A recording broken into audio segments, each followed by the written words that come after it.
36번입니다. 36번 시편 90편입니다. 성시교독은 교동문 36번 시편 90편입니다. 주여 주는 대대에 우리의 거처가 되셨나이다. 하나님의 편지는 천당과 세계로 주께서 조성하셨던 온 영원부터 영원까지 주는 하나님이시니라. 주께서 사람을 티끌로 돌아가게 하시고 말씀하시기를 너희 인생들은 돌아가라 하셨사오니 주의 목전에는 천년 살아간 어뢰 같으며 만에 한순간 같을 뿐이니이다. 주께서 그들을 홍수처럼 쓸어 가시나이다. 그들은 잠깐 자는 것 같으며 아침에 돋는 풀 같으니이다. 푸른 아침에 꽃이 피어나다가 저녁에는 시들어가리나이다. 우리는 주의 노에 소멸되며 주의 분내심에 놀라나이다.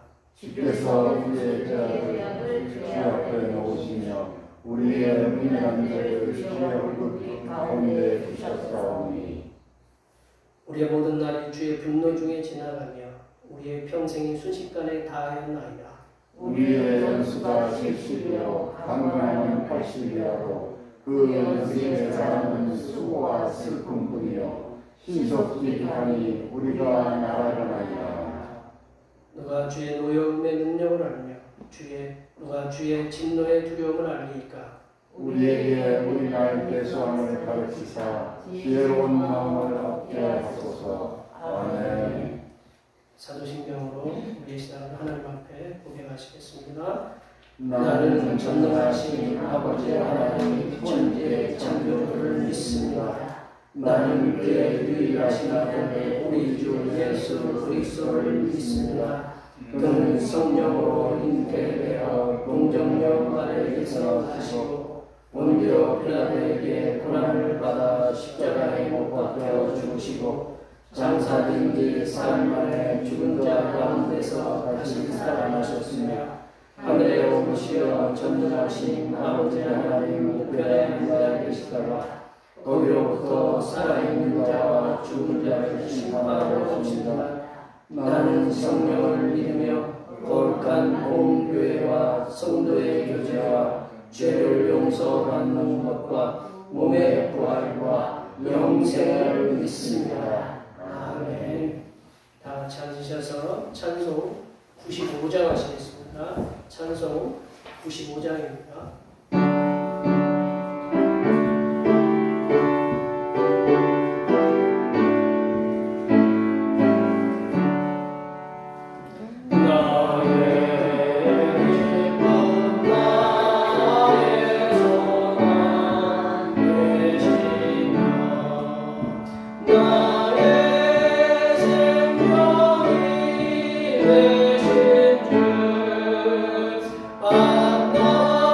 주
말씀으로 우리를 견고하게 세우시는 하나님 아버지, 태초에 하나님께서 사람을 만드시고 복을 주셔서 하나님의 말씀대로 살 수 있게 인도하심을 감사드립니다. 저 높은 곳 하늘로부터 오는 새 힘을 얻어 독수리가 날개치며 올라가는 같이 이 땅에서 승리하게 하심을 믿습니다. 우리에게 하나님의 형상을 입혀주시고 예수 그리스도를 닮아가게 하시니 감사드립니다. 하나님께서 주신 이러한 은혜들을 힘입고 하나님의 사랑을 나타내는 하나님의 자녀들이 되게 인도하여 주시옵소서. 하나님 아버지, 우리들이 이 땅을 살아가면서 만나게 되는 여러 가지 힘겨운 일들을 주님께서 주신 힘으로 이겨내며 살아가게 하여 주시옵소서. 하나님만이 환난 중에 피할 우리의 피난처시요 방패시요 요새이심을 기억하며 살아가게 하여 주시옵소서. 우리들이 강하고 형통할 때에도 주님을 의지하게 하시고 우리들이 힘이 없고 잘 풀리지 않아 연약해질 때에도 주님만 의지하게 하여 주시옵소서. 또한 우리들을 괴롭히는 대적들을 주님께서 시원하게 해결하여 주시어서 주님께서 살아계심을 매일매일 새롭게 느끼게 도와 주시옵소서. 하나님 아버지, 우리 대평교회를 기억하시사 주님의 교회가 더 부흥하는 역사가 일어나게 도와 주시옵소서. 믿다가 낙심한 심령도 주님 품에 다시 돌아오게 하시고 믿음이 없던 영혼들이 주님 앞에 나오는 은혜가 임하게 도와 주시옵소서. 대평교회가 주님께서 주시는 능력을 힘입어 건강하게 부흥하는 넉넉한 교회가 될 수 있도록 도와 주시옵소서. 하나님 아버지, 대평교회 성도 가정마다 주님께 간절히 기도하는 기도의 제목들이 있습니다. 그 기도 제목들을 하늘에서 들으시사 이 땅에 응답하여 주시옵소서. 물질도 부어주시고 건강도 지켜주시며 직장을 다니고 사업을 하는 자녀들이 가지고 있는 모든 문제들도 해결되는 은혜의 역사가 일어나게 도와 주시옵소서. 하나님 아버지, 이 시간 하늘로부터 내려주시는 생명의 양식인 하나님의 말씀을 듣고자 합니다. 이 말씀을 들을 때에 성삼일체 하나님께서 베풀어 주시는 평안과 기쁨과 안식이 우리 심령에 충만하게 채워지게 하여 주시옵소서. 섬기기 위해 이 땅에 오신 우리 주 그리스도 예수님의 이름으로 기도하오며 이제는 주님께서 가르쳐 주신 기도로 기도하오니 하늘에 계신 우리 아버지, 아버지의 이름을 거룩하게 하시며 아버지의 나라가 오게 하시며 아버지의 뜻이 하늘에서와 같이 땅에서도 이루어지게 하소서. 오늘 우리에게 일용할 양식을 주시고 우리가 우리에게 잘못한 사람을 용서하여 준 것 같이 우리 죄를 용서하여 주시고 우리를 시험에 빠지지 않게 하시고 악에서 구하소서. 나라와 권능과 영광이 영원히 아버지의 것입니다. 아멘.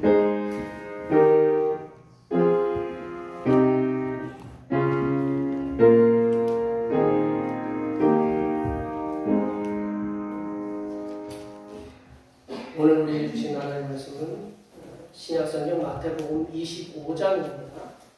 신약성경 마태복음 25장 1절에서 13절입니다. 신약성경 42쪽이나 43쪽에 있습니다.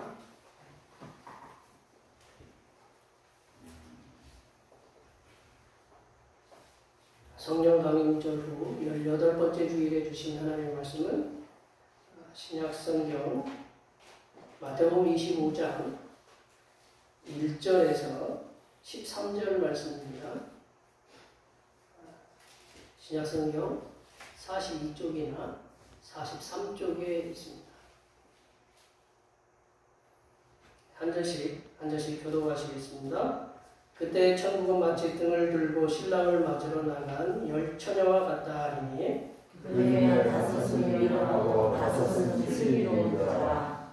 미련한 자들은 등을 가지되 기름을 가지지 아니하고 슬기 있는 여자들은 글쎄 부족함과 금과 함께 가져갔더니 신랑이 더디움으로 다 졸며 잘세 아침에 소리가 나되 저와 신랑이 오다 나더러 하되 이에 그 처녀들이 다 일어나 등을 준비할세 미련한 자들이 슬기 있는 자들에게 이르되 이미 물건이 떨어가니 너희 이름을 좀 나눠달라 하거늘 슬기 있는 자들이 대답하여 이르되 우리와 너희가 쓰기에 다 부족할까 하노니 차라리 파는 자들에게 가서 너희 쓸 것을 사라 하니 그들이 살아간 사이에 주상이 오므로 준비하려는 자들은 함께 혼전지에 들어가고 문은 닫힌지라. 그 후에 남은 처녀들이 와서 이르되 주여 주여 우리에게 열어주소서 대답하여 이르되 진실로 너희에게 이르노니 내가 너희를 알지 못한다 하였느니라. 함께 보십니다. 그러니 깨어있으라 너희는 그날과 그때를 알지 못하노라. 아멘. 오늘은 성령 강림절로 8번째 주일입니다. 코로나 확진자가 사상 초유의 3,000명이 넘게 나오는, 어떻게 보면 지금 어두운 시대에 지금 이렇게 살아가고 있는데, 이렇게 어두운 시대와 세대에 살아가는 방황하는 인생들에게 밝은 빛으로, 생명의 빛으로 인도하시는 우리 성삼위일체 하나님께 감사하시기 바랍니다. 다음 달 5일에 춘주노회가 있습니다. 코로나19 확산 방지를 위해서 이렇게 협력해 주셔서 감사합니다. 언제 어디서 어떻게 우리가 정말로 모르겠어요. 그러니까 서로들 뭐 조심하시는 수밖에 없고, 일단 뭐 장사하시는 분들 장사하지 말라고 할 수도 없고, 장사 안 하면 어떻게 돼요? 서로 뭐 이렇게 협력해가면서 서로 이제 조심해가면서 뭐 이렇게 생활할 수밖에 없는 것 같아요. 뭐 위드 코리아나랑 코로나랑 함께 코로나랑 가는 수밖에 없는 지금 상황 속에 살고 있는데, 좀 힘겹더라도 조금만 더 좀 인내하시면서 함께 하시면 반드시 뭐 어떤 회복할 날이 오리라고 이렇게 믿습니다. 그리고 중보기도 성령 충만으로 성계의 사명을 감당하는 교회가 될 수 있도록 위해서 기도해 주시고, 재직회가 10월 다음 주 10월 달인데 10월 첫째 주에 있습니다. 다음 주 예배 전에 10시에 있으니까 꼭 기억해 주시면 감사하겠습니다. 아셨죠? 다음 주 예배 전 10시에 있는 거 꼭 기억해 주시면 감사하겠고, 코로나에게 3,000명이 넘어가는 시대에 살고 있는 우리가 이 코로나에서도 승리하고 직장에서도 또 인정받고 사업도 잘 되고 장사도 평통하고 농사도 잘 될 수 있도록, 그리고 우리 주변 우리 가족들이 다 건강할 수 있도록 이 시간 그 마음을 담아서 많이 축복해 주시기 바랍니다. 축복합니다.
다들 핸드폰 갖고 계시죠?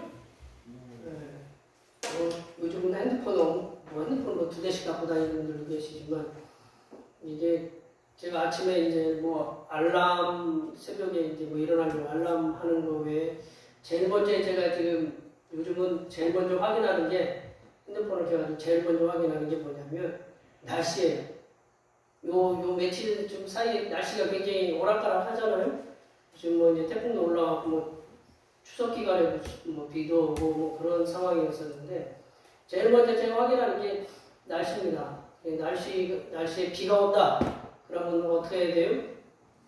애들한테 니들 오늘 우산 꼭 챙겨라. 그리고 만약에 빨래를 넣을 경우에는 빨래를 어디다 넣어야 돼요? 예, 우리 안에다가 넣는 게 아니고 안에다가 안에다가 이렇게 넣기도 하고, 만약에 고추도 좀 말려야 되겠다. 그리고 땅콩도 말려야 되겠다 그러면 어디다 넣어야 돼요? 말아야 돼요? 안 넣어야 되겠죠? 예. 그래서 그러니까 요즘은 이제 시간대별로 우리 앙성면에 우리 뭐 집사님 중앙탄면, 뭐 저쪽에 사시는 창원, 뭐 저 소태면, 이게 지금 다 시간대별로 이제 그가 나와요. 언제 비가 오고 비가 얼마큼 오고 날씨가 흐리냐 맑으냐. 그래서 딱 그 핸드폰에서 오후에 비가 오겠다 그러면 오전에 바짝 햇빛이 있으면 가서 빨래도 말리고, 뭐 고추도 말리고, 뭐 이렇게 말릴 것은 말려요. 그래서 이 날씨에 따라서 그날의 동선들이 이렇게 달라진다, 움직임이 달라진다라는 거죠. 내가 많이 쓰러졌어요. 저도 많이 쓰러졌으니 누가 또 세워야 되겠네. 아이고 주여. 주님이 좀 세워주셨으면 좋겠네. 아이고 주여. 그냥 못 먹게 됐다. 힘들고. 이게 마찬가지로 이렇게 날씨 때문에 그렇고, 그래서 이 날씨에 따라 하루에 어떤 일정을 갖다 우리가 이렇게 세우거든요. 마찬가지로 가정, 우리 집이나 우리 학교, 뭐 내가 좋아하는 경우에 직장, 사업, 뭐 여러 가지 이렇게 내가 속한 곳에서 무슨 행사가 잡혔다. 만약에 우리 아이들에게 무슨 뭐 이제 옛날에 운동회라든가 무슨 뭐 학예 발표회 그러면 미리부터 막 준비하잖아요, 그죠? 준비해가지고 플룻도 하고 뭐 달리기 연습도 하고 그 연습을 미리미리 해요. 미리미리. 그리고 우리가 여기 계신 분들이 무슨 행사에 가가지고 무슨 순서 맡았다. 무슨 낭독을 해야 된다, 읽어야 된다. 뭐 그러면 그거를 갖다가 어떻게 해요? 시를 써가지고, 만약에 그거를 써가지고 축하문을 써가지고 여러 번 읽을 거예요. 앞에 써야 되니까. 그래야 안 그래요? 그래요. 여러 번 읽을 거예요. 미리미리 준비하거든요. 그 순서에 있어서. 그래야 낭패를 당하지를 않아요. 근데 이렇게 미리미리 준비를 해놓으면 진행되는 행사가 즐겁게 마칠 수가 있어요. 나도 마음 편하고. 근데 한 행사가 있는 걸 알면서도 내가 준비하지 않고 그냥 간다 그러면 그냥 낭패를 당하게 될 수 있다라는 거죠. 이렇게 행사가 있을 때 무슨 일을 갖다가 미리 어떤 준비해야 될 일이 있을 때 미리미리 준비하는 사람은 지혜롭고 슬기로운 사람이다라고 이렇게 볼 수 있고, 행사가 있는데도 불구하고 준비하지 않고 거기 미리미리 준비하지 않는 사람, 그런 사람은 어리석고 좀 미련한 사람이다라고 이렇게 볼 수 있다.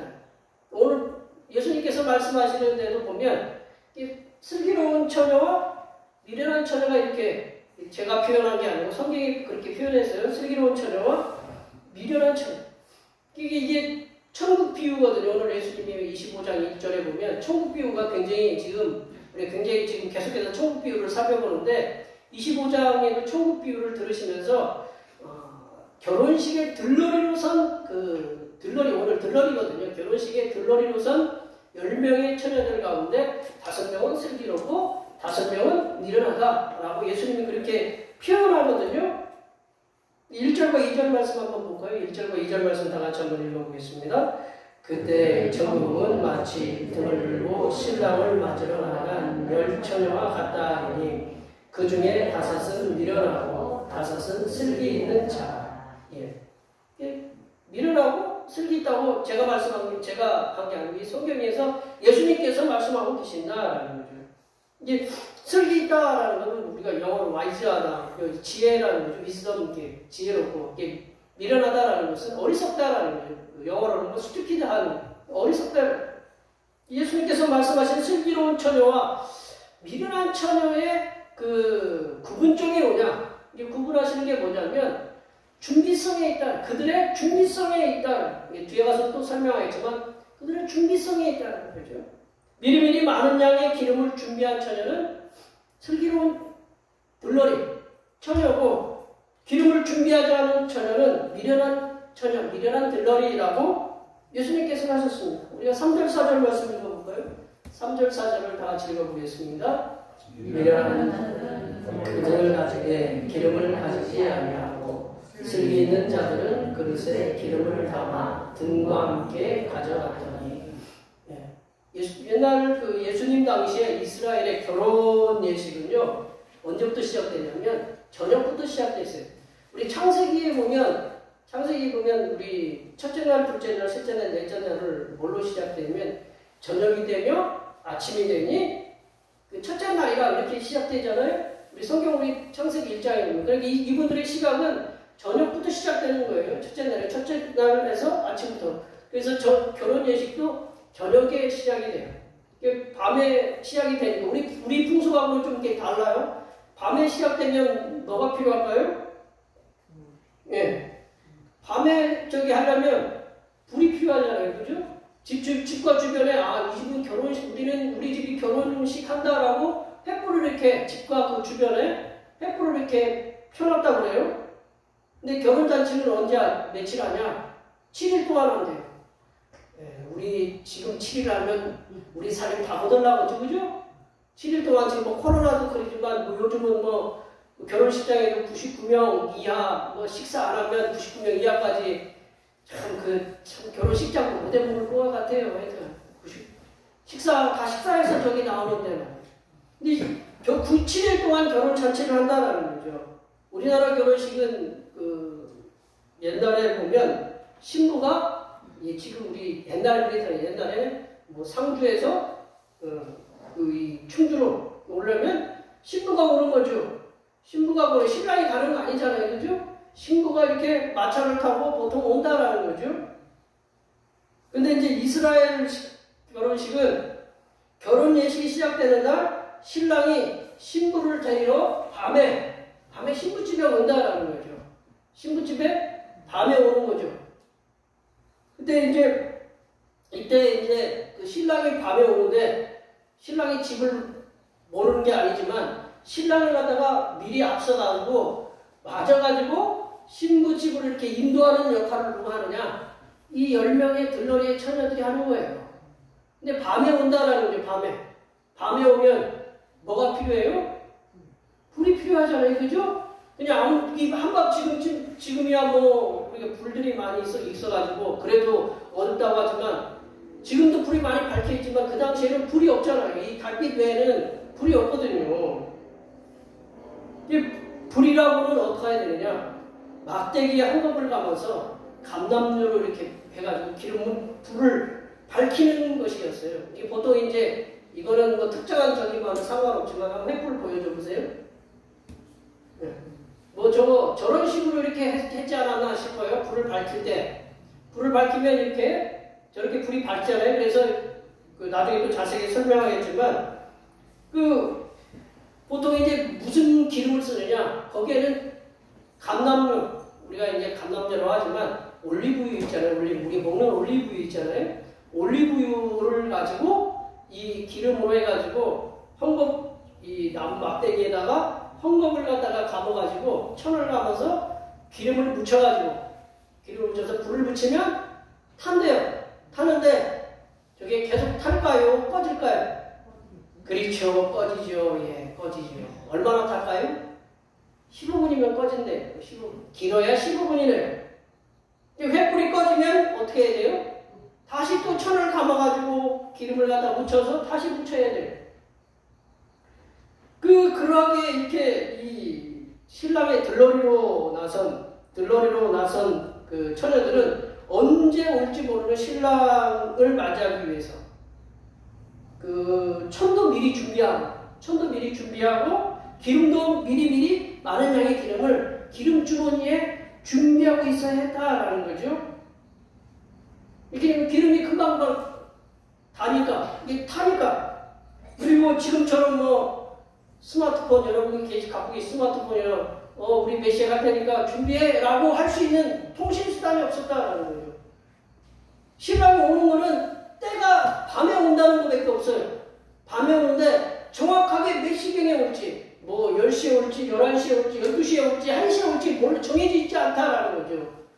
근데 보면 신랑들이 게으른지 신부를 데리러 오기에 조금 거시기한지 매번 늦는데요. 매번 늦는데 몇 시에 대충 정해져 있을 거 아니에요? 근데 매번 늦는데요. 그리고 그거를 통보하는 사람이 있어요. 신랑이 온다고 미리 통보하는 사람이 있는데 그 미리 통보를 해도 여러 번 해도 자꾸 늦어진다는 거예요. 그때 오질 않는다라는 거죠. 이게 와야 오는 거예요. 와야 오는 거예요. 그리고 신랑이 신부를 데리러 올 때 이게 매일 거의 그냥 모든 결혼식장에서 이렇게 늦나 봐요. 근데 이제 그러니 신부의 들러리들은 그냥 그 신랑을 하다가 마냥 눈 뜨고 기다릴 수 없잖아요. 밤이 되면 어때요? 제일 무거운 게 뭐예요? 네, 눈이 제일 무겁잖아요. 세상에 참 운전할 때도 제일 무거운 게 눈이라서 이 졸리면 막 얼굴도 때리고 막 이렇게 하기도 하고 막 그러잖아요. 눈이 제일 무거워요. 마냥 기다릴 수 없어요. 인간의 가장 참을 수 없는 욕구가 먹는 거하고 식욕하고 이 자는 거예요. 자는 욕구예요. 언제 올지 모르는 신랑을 기다리다가 이 슬기로운 처녀들이나 미련한 처녀들이 둘 다 그 10명에서 함께 잠이 드는 겁니다. 왜냐면 다 같이 잠이 들어요. 그 오전에 한번 눈을 보시면 신랑이 늦게 오는 것으로 인하여 다 졸며 어떻게 한다고 그랬어요? 잔다라고 오전에 우리 성경에서 기록되어 있어요. 이렇게 신랑을 기다리다가 단잠에 빠진 이 처자들에게 신랑이 온다는 기별이 왔어요. 갑작스러운 소식이 들렸어요. 그래서 신랑을 맞으러 오라고. 신랑을 맞으려면 뭐가 있어야 돼요? 불이 있어야 되잖아요. 불. 만약 이걸 갖다가 이게 뭐 15분에 기도에 15분인데 매일 기름을 갖다가 이렇게 태울 수가 없잖아요. 그래서 불을 끄고 있다가 신랑이 온다 그러니까 어떡하겠어요? 잽싸게 철을 갖다가 막대기에 감아가지고 기름을 올리브에 적셔가지고 불을 딱 밝히는 거예요. 근데 이때부터 슬기로운 처자들과 슬기로운 들러리들과 미련한 들러리들이 나뉜다라는 거죠. 이때부터. 그 미리미리 기름을 준비한 이 미리미리 기름을 넉넉하게 준비한 슬기로운 그 처녀들은 이 슬기로운 들러리들이에요. 그리고 올리브 기름을 준비하지 못한 처녀들은 미련한 들러리가 되는 거예요. 왜냐하면 기름이 있어야 불을 붙이죠. 이 한밤중에 오는 신랑을 맞이하기 위해서 미리미리 기름을 준비한 이 슬기로운 들러리들은 신랑을 맞이하잖아요. 들러리들이 신랑을 맞이하니까 횃불을 들고 신랑을 맞이하니까 이 들러리들은 그 7일 동안 결혼식 내내 이 신랑 신부와 함께 즐거운 결혼식 예식과 잔치에 참여할 수 있게 된다는 거예요. 그러나 이 미련한 들러리들, 미련한 처녀들은 어떻게 하느냐? 이 결혼식에 준비하지 못한 그것 때문에 결혼식을 갖다가 어떻게 보면 망칠 수 있었던 거예요. 그래서 이들은 결혼식을 참석하지 못하는, 잔치에 참여하지 못하는 불명예를 당했다라는 거죠.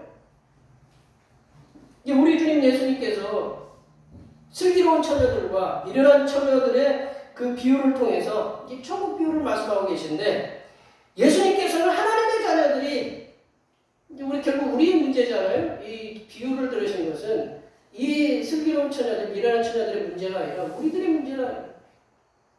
예수님께서 하나님의 자녀들이 하나님께서 예비하신 천국잔치인데 언제 임하느냐? 갑작스럽게 임하는 그 천국잔치에 참여할 수 있으려면 슬기로운 처녀들처럼, 슬기로운 들러리들처럼 행동하라고 이렇게 말씀하시거든요. 주님께서 슬기로운 처녀들을 통해서 말씀하시는, 갑작스럽게 임하시는 그 하나님의 천국잔치에 참여하려면 우리가 어떻게 해야 참여할 수 있는가? 우리 그걸 함께 고민하면서 함께 나눠야 된다는 거죠. 하나님의 자녀들이 아무도 모르는 때에 갑작스럽게 임하시는 하나님의 천국잔치에 참여하려면 어떻게 해야 되느냐? 첫 번째로 보면 천국잔치에 참여할 수 있도록 미리미리 준비하는 수고가 있어야 된다. 미리미리 준비하는 수고가 있어야 된다. 우리 4절 말씀 읽어볼게요. 4절 말씀 다 같이 읽어보겠습니다. 슬기 있는 자들은 그릇에 기름을 담아 등과 함께 가져가더니. 앞서서 말씀을 드렸지만 들러리들이 가지고 있는 등은 우리가 뭐 호롱불 그런 게 아니다라는 거죠. 불을 밝히려면 횃불이다라는 거죠. 횃불. 예수님의 생애를 다른 영화들 한번 보시면 밤에 뭐 예수님 잡으러 오는 그런 로마 군병들 있잖아요. 뭐를 들고 오냐? 횃불을 들고 오거든요. 그럼 횃불을 들고 온다라는 거죠. 우리 횃불 사진 한번 보여드릴까요? 저런 식으로 이제 불을 밝힌다라는 거예요. 저런 식으로 나온 막대기에다가 천을 감아가지고 불을 밝힌다. 이게 뭐 현대 거지만 저런 거랑 대동소이할 겁니다. 그 옛날 거랑 지금이랑. 신랑을 맞이하기 위해서 기다리고 있던 신부 들러리들이 가지고 있었던 그 막대기 천을 감아서 올리브유를 적셔서 밝히는 그 횃불이었다라는 거죠. 이 횃불로 한밤중부터 밤새 진행되는 결혼 예식을 밝히려면 이게 잠시 결혼 예식이 진행되는 거 아니잖아요. 신랑을 신부집에 데리고 가서 신랑 집이 얼마인지 모르잖아요. 여기서 용포인지 아니면 장원인지 몰라요. 그러면 어떻게 해야 될까요? 걸어가거든요. 뭐 다른 교통수단이 없기 때문에. 그걸 밝히려면 꺼질만 하면 어떻게 해야 돼요? 천가마서 다시 불을 밝히고. 그러려면 다 많은 양의 기름이 필요했다라는 거죠. 그 기름은 아마도 들러리들이 각자가 준비했던 것 같아요. 왜 그거를 추측할 수 있냐면 9절 하반절에 보면 슬기로운 처자들과 미련한 처자들이 그 기름 때문에 논쟁이 있거든요. 야, 우리 좀 나눠줘라. 그러니까 이 슬기로운 처자들이 굉장히 냉정하게 딱 잘라 말하는 거예요. 기름 파는 우리 10명이 같이 있었는데 10명이 다 아는 사이일 거 아니에요? 그럴 거 아니에요? 그럴까요? 안 그럴까요? 신랑 친구들이 있는 10명인데 같이 있는 다 저기인데 이 10명이 중에 다 반은 기름을 준비하고 반은 기름을 준비하지 않았는데 이 반의 5명이 슬기로운 처자들이 미련한 처자들에게 냉정하게 가서 파는 자들에게 가서 사서 와라 라고 얘기를 하거든요. 이 얘기를 추측해 볼 때 뭘까요? 그러니까 이 슬기로운 처자들은 기름을 파는 곳에 가서 며칠 전부터 이 5명은 10명이 같이 모였겠죠. 우리 10명이서 우리 준비하자 그랬더니 5명은 뭘 준비하느냐라고 핀치를 놨을 거고 이 5명은 그래도 기름을 갖다가 파는 곳에 가서 가자라고 이렇게 의기투합이 된 것 같아요. 근데 이제 요즘은 뭐 슈퍼마켓이 뭐 여기 가까이도 있고 용포도 있고 시내 나가면 많은데 뭐 차를 끌고 가서 갔다 오면 금방이잖아요.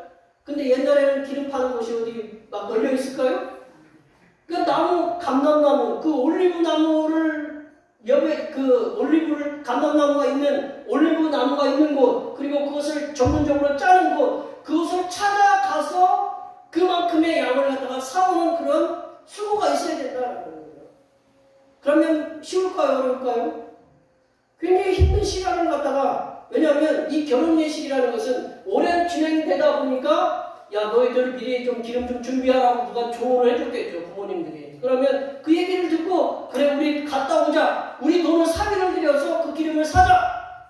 그래서 5명은 같이 그 먼 거리를 갔다가 기름을 사갖고 무겁게 들고 왔다라는 거죠. 그런 수고가 있었다라는 거죠. 그러나 그 5명의 미련한 그 처녀들은 그런 수고를 하지 않았다라는 거죠. 이렇게 미리미리 기름을 준비한 수고는 슬기로운 처녀들이 즐겁고 행복한 결혼 예식과 그 잔치에 참여할 수 있는 영광을 누리게 되었다. 이런 수고가 있었기 때문에.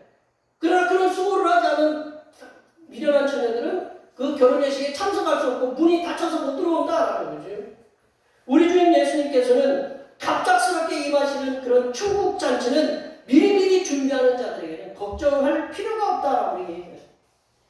주님께서는 분명히 오신다고 말씀하셨어요.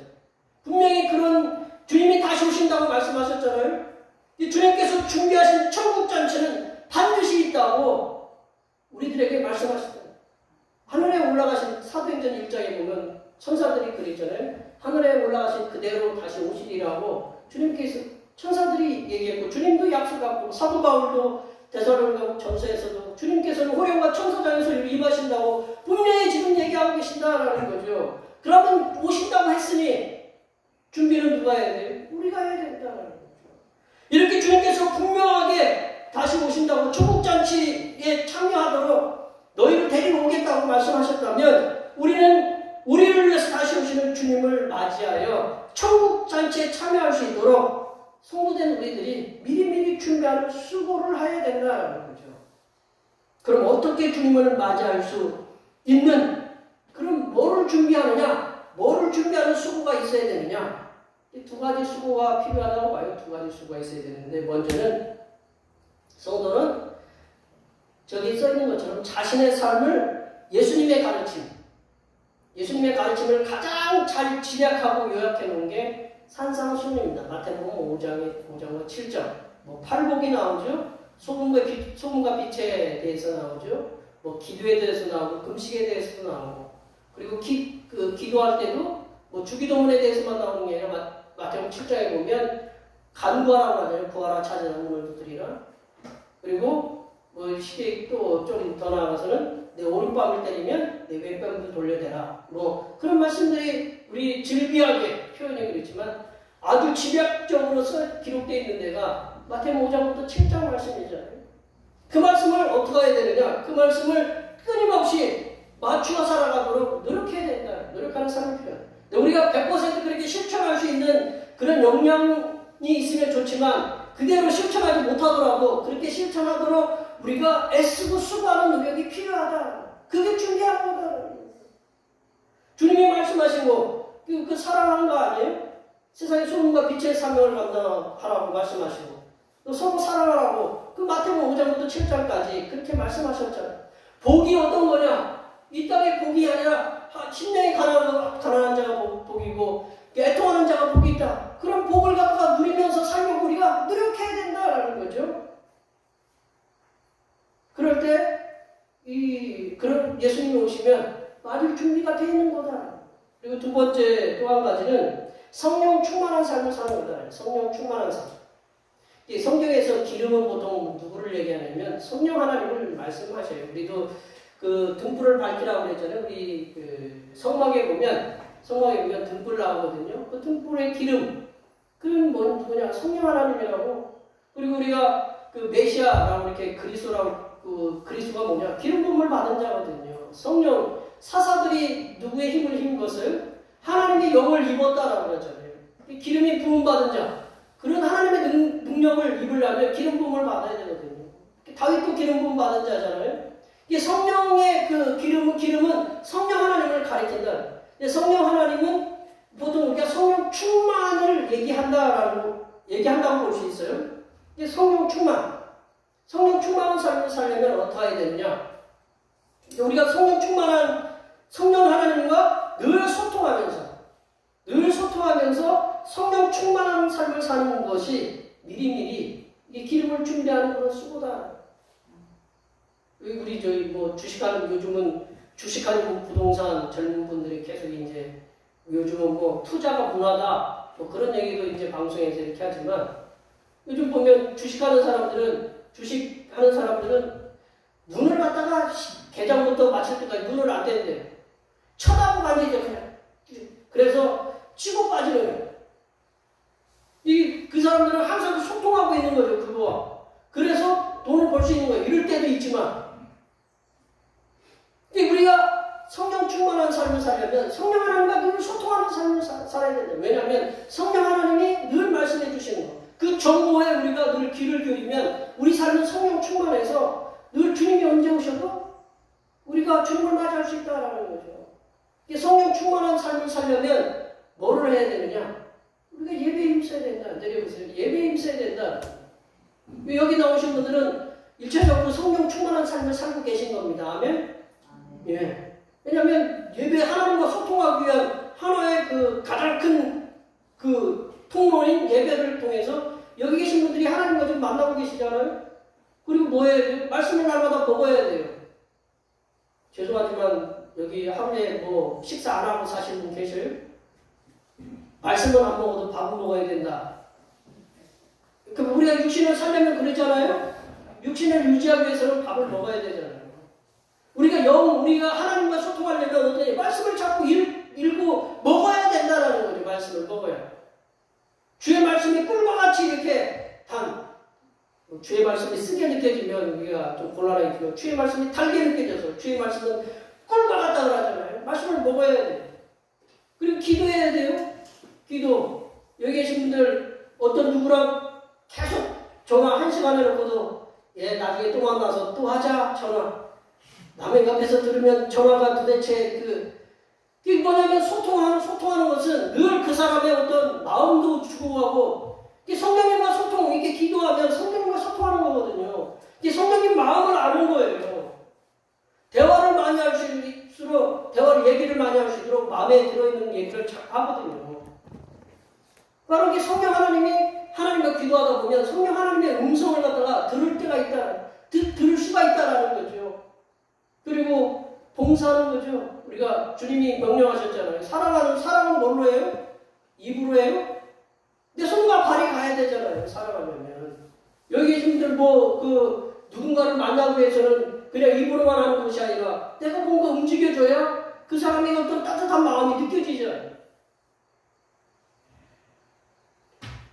이렇게 성령 충만한 삶, 예배, 기도, 찬양, 이런 사람 실천을 통해서 성령 충만하면 우리는 준비하고 있는 거예요. 그런 수고를 하고 있는 거예요. 이런 수고가 마태복음 5장에서 7장까지 말씀을 실천하는 삶이다라는 거예요. 이게 떨어져 있는 게 아니다라는 거예요. 우리가 말씀을 실천하는 삶, 이 성령 충만한 삶, 같이 가면서 예수님을 맞을 수 있는 준비, 그게 바로 주님이 언제 오셔도 나는 준비되어 있습니다.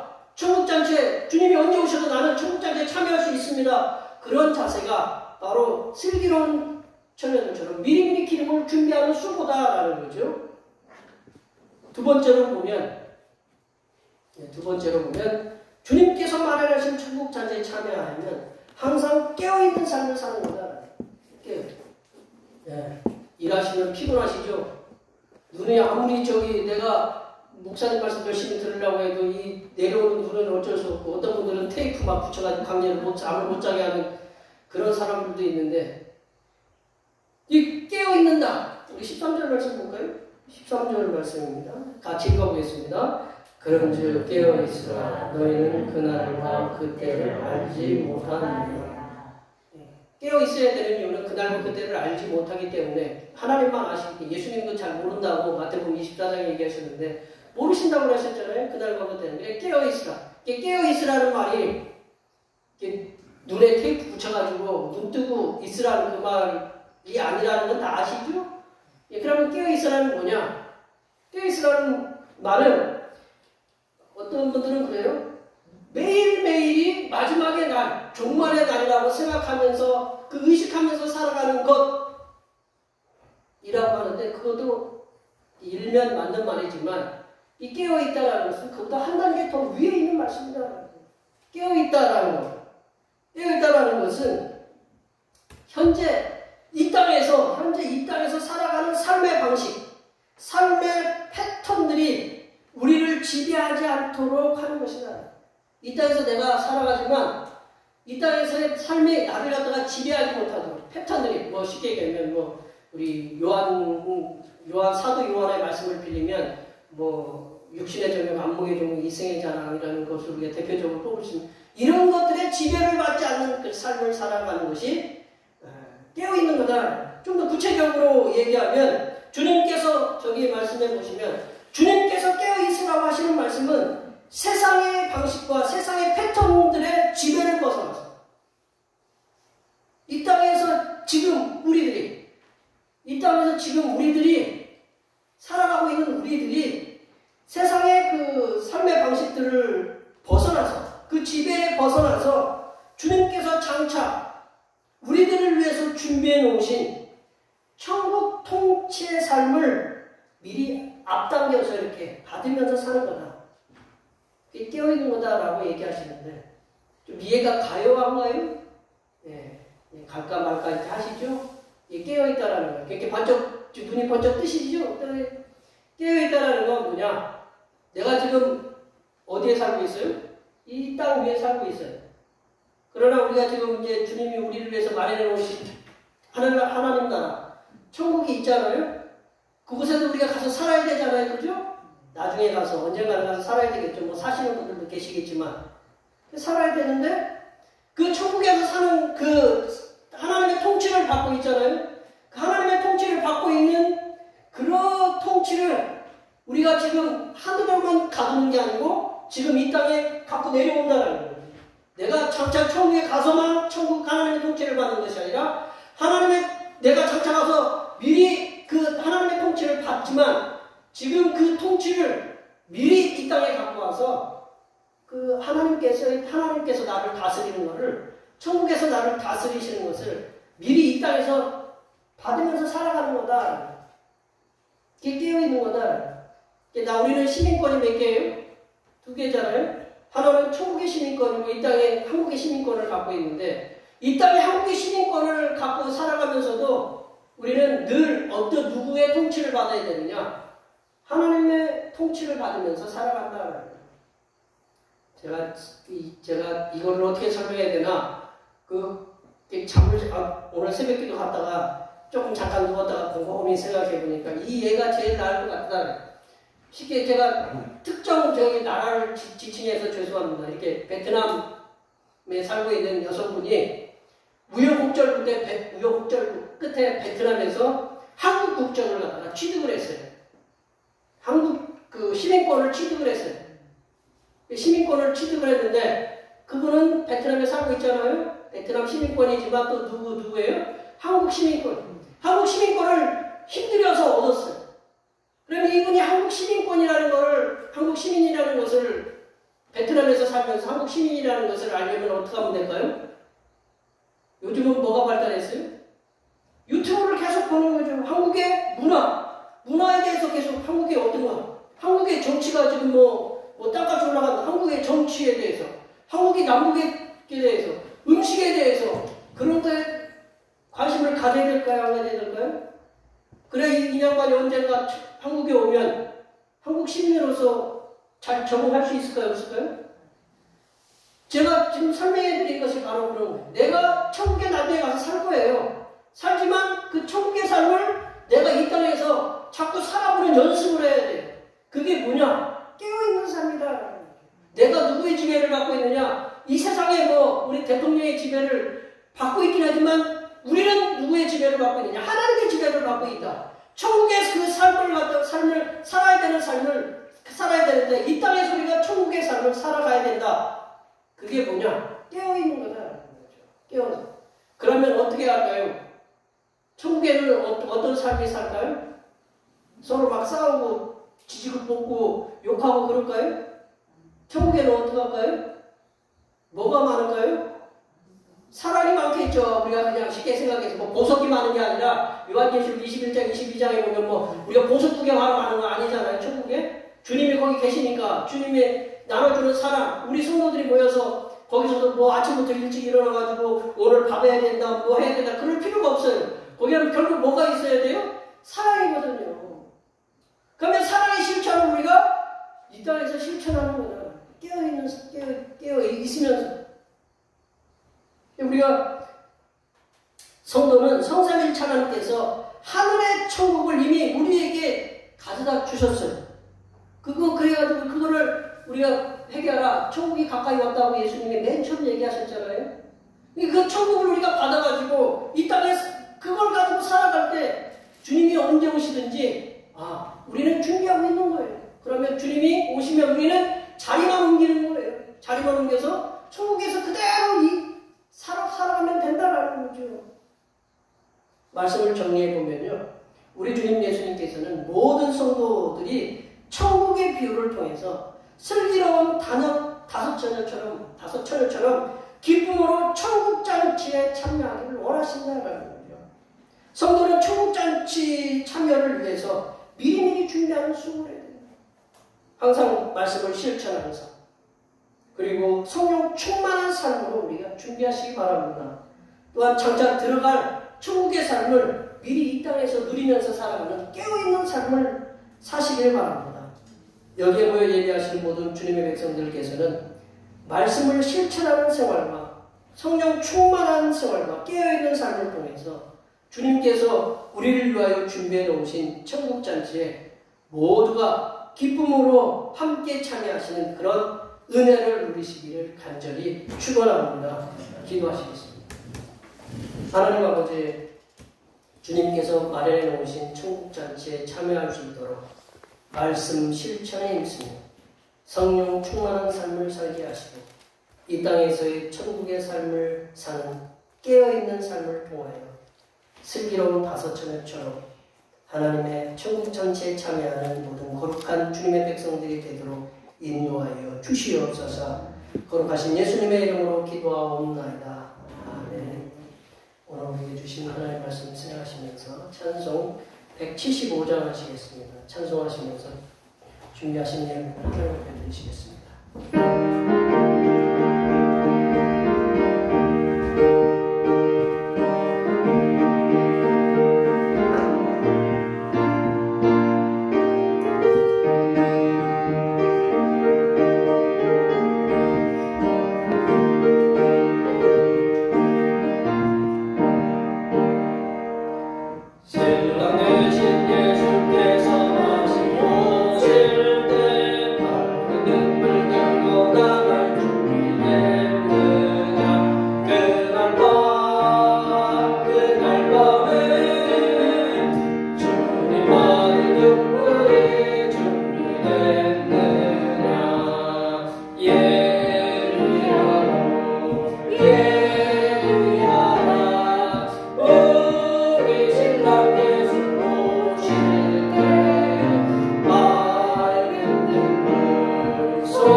광야에서 방황하는 백성들에게 만나와 고기를 먹이신 사랑의 하나님 아버지, 저희 육신이 이 땅에서 평안하게 살아갈 수 있도록 일용할 양식을 주시며 또한 영혼을 위한 영생의 양식도 주시매 감사드립니다.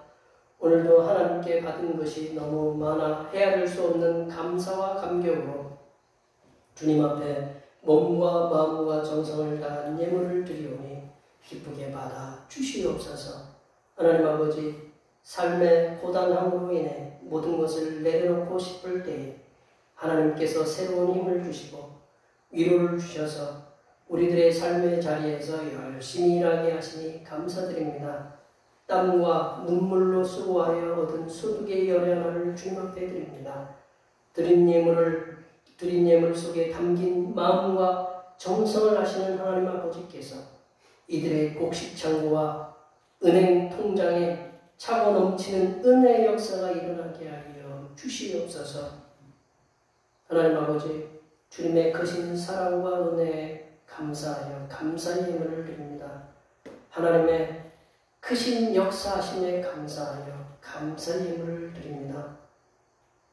이렇게 여러 가지 모양으로 주님 앞에 감사의 예물을 드렸사오니 드린 감사의 예물을 기쁘게 받으시사 감사의 예물들이 더욱 많아지게 하시며 삶에는 영과 육이 더욱 풍성한 삶을 살 수 있도록 복을 내려 주시옵소서.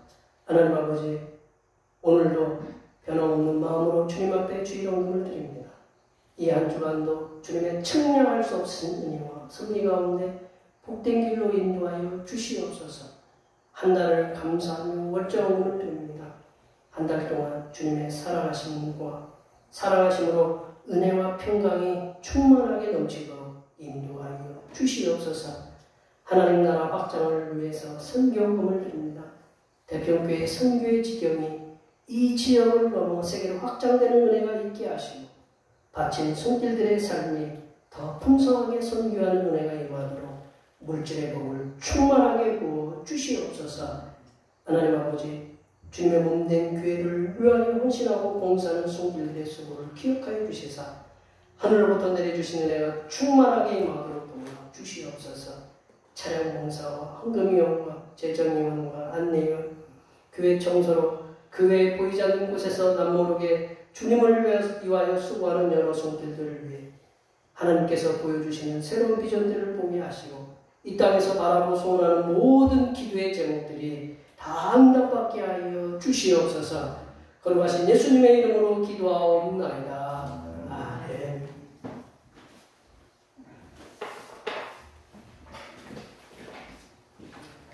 같이 일어나셔서 상행사람을 제청하시겠습니다. 대평교회 성경선언문.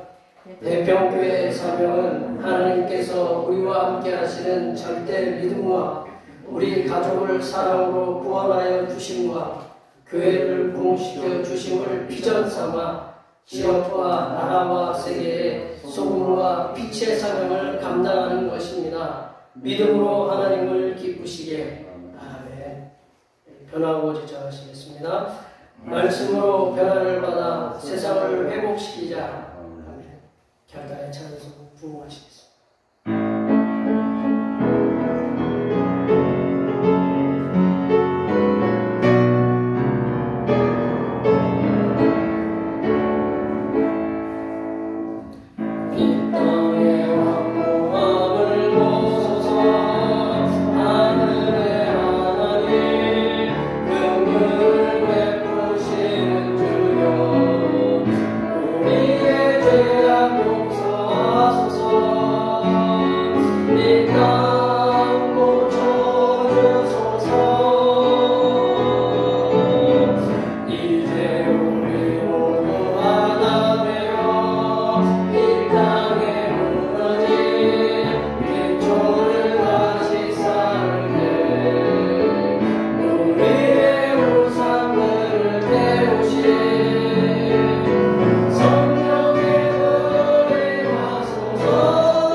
이제는 슬기로운 하나님의 자녀들의 삶을 살기를 원하시며 우리 주님 예수 그리스도의 은혜와 슬기로운 마음의 소유자가 되도록 지혜를 주시는 하나님 아버지의 무한하신 사랑하심과 슬기로운 하나님의 자녀가 되도록 도우시는 하나님의 보혜사 성령 하나님의 교통하심과 교제하심과 위로 충만하게 하시고 세상에서 슬기로운 하나님의 자녀로 선한 영향력을 끼치며 살아가기로 다짐하며 여기 모인 모든 주님의 백성들을 위해 그들의 가정과 건강과 직장과 사업 위에와 올해의 모든 농사와 모든 계획들 위에와 흩어져 있는 모든 자녀 손들 위에와 이 자리에 함께하지 못한 모든 대표교회 권속들 머리머리 위에와 북한의 코로나19 통제 속에서 고통의 삶을 살아가고 있는 북한의 백성들을 위해 하나님의 새로운 역사를 일으켜 주심과 사랑하는 고국을 떠나 행복을 찾아 불행한 떠돌이 캐러본의 삶을 살아가는 남미의 수많은 백성들을 위해 하나님의 길을 열어주심의 역사가 이제로부터 영원토록 함께하옵시기를 간절히 축원하옵나이다.